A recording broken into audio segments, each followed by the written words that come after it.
20 milioi euro terdi izan ditu aurten Jaurlaritzak gizarte larrialdietarako laguntzetan erabiltzeko. Baina eurengana iristen diren eskaerei aurre egin ahal izateko udalek beste 10 milioi ere jarri omen dute denetara. Eta behar larrian dagoen jende honi erantzutea lehentasuna dela azpimarratu dute oposizioko taldeek. EH Bilduk eramandu proposamena. Eta gora doan gizarte larrialdia ikusita, lehentasunak bermatu behar ditugula. Eskaera guztiak bermatzean.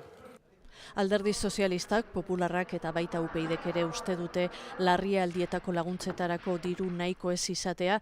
Creo que es un tema de voluntad política y una vez Jaurlaritzaren borondate politiko ezagatik dela. Jeltzalea bakarrik Jaurlaritzaren jarduna babesten.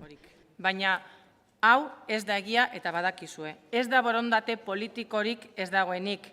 Baizik eta dauden aurrekontuen baliabideen eza, diru nahikorik ez dagoela.